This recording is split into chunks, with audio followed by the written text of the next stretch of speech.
Hi there, my name's Hope. This is Unification Inside. And in this video, I'm going to talk about the runner-chaser dynamic and how to rethink it.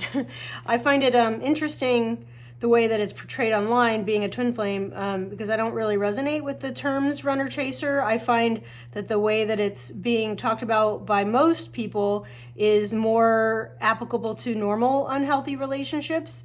And the twin flame dynamic is not typically actually an unhealthy dynamic. It's being confused with attachment wound issues, which is part of it, but it's not the same thing. So I want to just talk about the runner chaser dynamic in a different way than the way most people are talking about it online, to give you some ideas of how to heal it within yourself. And just again, take everything I say with a grain of salt. Especially as a twin flame or anybody else, you really just take your own knowing and your own gut with anything you find online. If it doesn't fit, if it doesn't feel right, then it's not accurate for you, and your own inner journey is inside of you. You don't need anyone to tell you, when union is coming. You don't need the 12-step checklist of how to know union is close, all of that nonsense. And I'm proof positive that you can do all the healing in the world and still not be in union. So that's a different video, but I just want to kind of paint that picture of we all have our own journey inside, twin flame or not. And it's just a matter of going through the motions every day and trying to do the best you can. So hopefully this video will help you on your journey and on your path.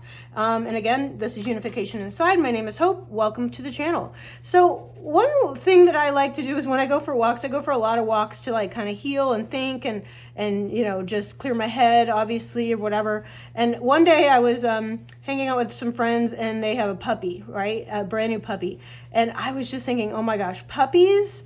I made myself laugh. Puppies are the equivalent of chasing energy. What people talk about online is chasing energy. That's what a puppy does. They come up and smell your crotch when you just met them. You don't even know this dog. It's not even your own dog. And they're all up in your crotch, smelling your junk, jumping on you, barking, just really invading your personal space, invading energetic space. No respect for the fact that maybe you just had a bad day and you want to be left alone.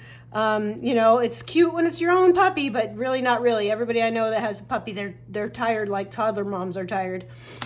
And so what made me laugh about it was then I thought cats are like a running energy. So, actually, I'm going to find here we go, black cat, because I have a black cat. So that's why I picked this cartoon or this coloring book to do, is because I have a black cat. I was thinking cats are more of a runner energy and dogs are chasing energy. So cats, you have to really let them do their own thing. They're going to come to you when they want to come to you. On their terms. And when they do, they're going to show you how they want to be loved, and they're going to, they'll come in your lap, they'll purr, they'll headbutt you because they want to be pet by you.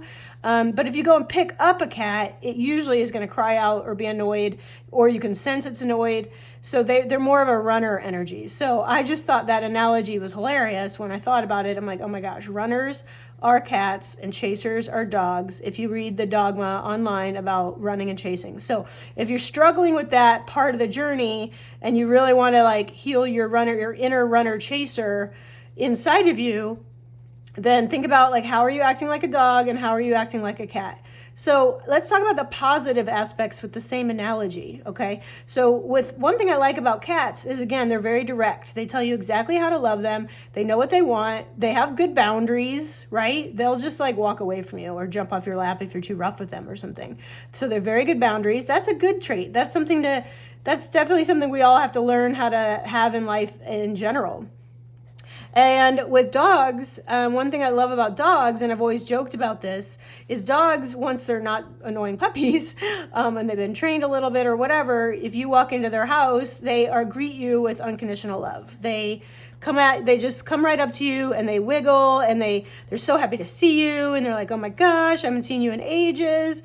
And actually one of my friend with the two dogs that I came up with this analogy from, her one dog is just the sweetest, and I joked about that once, about how dogs, imagine how different the world would be is if everybody you saw, you ran up to them like a dog does and was like, oh my God, I'm so glad to see you. You're the best. Like that energy of like, just like, oh, you're the best, I love you. Like imagine if we treated humans the way dogs treat us. I mean, geez, right? The shock of it all. So my friend and I, we actually greet each other that way. When we go to each other's house, we act like the dog and we're like, oh my God, blah, blah, blah. We just like jump up and down and just to be funny, but it makes us laugh, right? So it helps take the edge off of like whatever bad day we had with a coworker or a parent or whatever, you know? So that's a good trait of a chasing energy, of just treat your person when you do see them, when you have reunions in real life, because you will have them. If you're actually a twin flame, you really don't have to worry about whether you're going to see them again, because it is orchestrated by you and your twin. It is orchestrated by the divine. You will have reunions. In my next video, which will come out shortly, I'm going to get more consistent with these, is how to trigger reunions. And the last video I did was similar. It basically talked about my 30 years and all the different reunions and kind of what triggered them and what was I doing in that time. But I'm going to go take that video a little deeper and more specific with my next one. So, you know, if you're new here, go ahead and subscribe and hit that bell notification icon, so that way you just know. I'm not overly consistent because I'm working a lot of jobs right now. And so, yeah, you'll just get notified if I have a new video. So, sharing my 30 years of this crazy journey. So anyway, let's talk more about the positive traits with cats. Again, they're great with boundaries. And so if you are dealing with a runner and you're the chaser, and again, I don't love that term, but I'm using it because it's the common vernacular. Hopefully this gives you like a way to think about it. Just act like that unconditional love of a dog. Like when you get reunited and the universe puts you in the same room, or they reach out by text or something, you know, just DM somewhere, whatever, you know, there'll be some reason. For me, we've been brought in the same room, even though we live in different states over the years, several times without either of us doing it. And the key is to just try to like be calm and cool and collected like a cat, because you're dealing with a cat. If you're the chaser and they're the runner, you're dealing with a cat. You want to just be calm, no sudden movements. You know, don't jump out and say, hey, we're twin flames. Like, obviously that's not a good idea.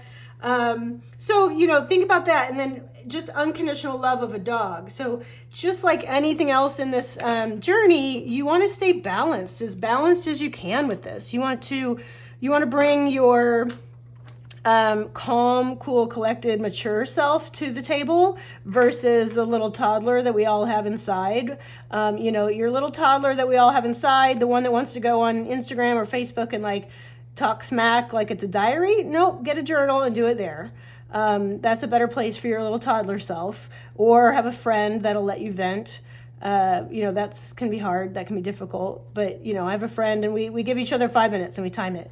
Like, all gloves are off, say what you need to say about your visit with your family, or, you know, but, or whatever just happened, 5 minutes, just get it out. But no rambling for hours, no wallowing in it, none of that stuff. So with your twin, when you see them every couple years or whatever it is for you, you know, just think about that cat-dog dynamic. Are you energetically chasing them because you're still looking for validation? Are you trying to test them? Are you trying to see how they feel? You know, in the first couple years, you know, I've talked a lot about our journey on this, my journey with this on this channel. That's kind of the point of it, is to share my 30 years of this. And, you know, in the first couple of years, you know, we were young. I didn't have good communication skills. He didn't either. And, you know, and then he was seeing someone, so I was trying to respect those boundaries. But what I realized after a while was that everything I did do to act out was to get a reaction out of him. It took me a long time to realize that.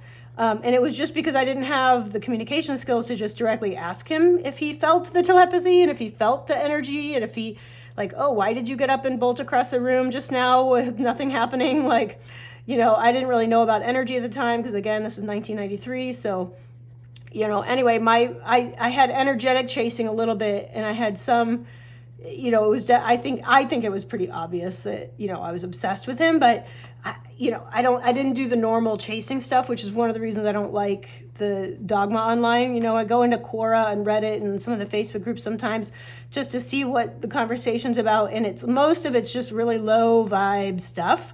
And twin flames are high vibe already. You're already a higher vibe than most people. So yes, it brings up your triggers. Yes, it brings up your shadow side. Yes, it brings up your childhood trauma and all that to be healed. But usually we do it as an inner thing. We're not usually sharing it from the rooftops all over the place. Not real twin flames anyway. A lot of people are getting confused with this term, which is really crazy. I wouldn't wish this on my worst enemy.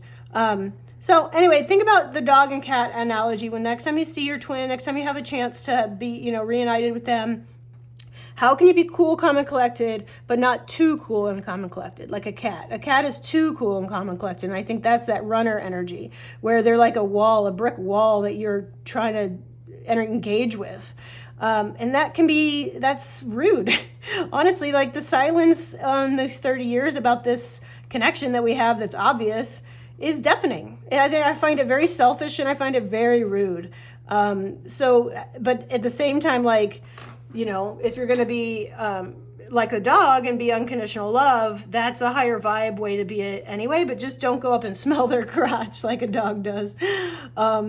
You know, and don't attack them with all the things at once, you know, like you gotta treat them with kid gloves in some ways and respect their boundaries that they have, like pretend that they're a cat, let them lead a little bit here and there, just push a little when you feel like you can. You know, last time I saw mine, we'd already had a lot of run-ins over the years, and I'm like, frankly, just been over it. And this was before I even had the term twin flame the last time I saw him. And I just finally was sharing stuff. I just decided I'm not censoring myself anymore. So if I wanted to share a story or whatever, I did. I don't do anything to get a rise out of him. I haven't done that since college, so in 20-something years. So, you know, just think about that. Hopefully that helps a little bit, or hopefully at least made you laugh to think about this runner-chaser dynamic as cats and dogs. And how are you acting like a little puppy? And, you know, newsflash, the reason I don't like the runner-chaser thing is we all have it within us. We all have runner-chaser in us. So theoretically, if you go by the dogma online with this twin flame stuff, which again, I don't like most of it. I think most of it comes from non-twin flames, but you know, every interaction theoretically with my counterpart, I've been the chaser, sort of, the divine feminine, kind of, but again, not really, which is why I don't love the dogma, because I ran from the connection too. I ran from it for a lot of years. I buried it down deep. I drank a lot. I didn't really realize that's why I was drinking, but once I awoken, I realized that's why I was drinking a lot. And then everybody I've ever tried to date other than my twin flame, I've definitely been the runner. I've definitely been like a cat, and I would run away if somebody came around that wanted to date me. I was just like, why? You know, I definitely hated dating. And that's kind of what my next video is about, is like my date was whether you should date when you know you're a twin flame or not, because I've had a lot of experience with dating other people in my 30 years of this. I'm 48, so that gives you an idea of like my dating history is a lot more involved than a lot of people talking about this situation. So anyway, I hope this helps, this cat and dog analogy. And again, you have all of this within you. You're the runner, you're the chaser, you're the divine masculine, you're the divine feminine. Let go of all those labels, especially if you're really stuck on it and you say online on those places and you're like, I'm the DM, they're the DF, or you're watching a lot of the tarot videos about that stuff. You got to let it all go, because you are both. We have both inside of us, and it just shifts a lot. And the more you balance those out like a seesaw and get that seesaw to be still, the better you're going to shift the entire dynamic completely. I have definitely run my life from a masculine viewpoint, but now that I've awakened to the twin flame term, to this journey, the whole point of it, all of that, I've had to shift like a caterpillar going into the chrysalis. I've had to shift into my feminine side. And you know what? My life is changing drastically, which I've shared a little bit about it on this channel. because I'm now in my feminine side versus trying to run my life from the masculine side. And I can sense that that's what's going on with my twin. I don't really know. I know that he, in relationships, has always been the feminine, which is a weaker thing for a man to be doing. That's, I guess, a different conversation. But hopefully he's switching into the masculine side now that I've switched. You know, like that's that mirroring and the balance. We mirror back, not in the way that they say. So I'll leave that there because that's yet another video, is breaking down these twin flame myths of all the dogma online. But anyway, hope this analogy made you laugh a little bit. And if you're new here, don't forget to subscribe. If you did laugh, leave me a comment below on how are you acting like a dog or a cat in this situation, because I really laughed really hard myself when I thought about the cats and dogs as runners and chasers. So, all right, again, thanks for watching. I'll see you next time. Bye.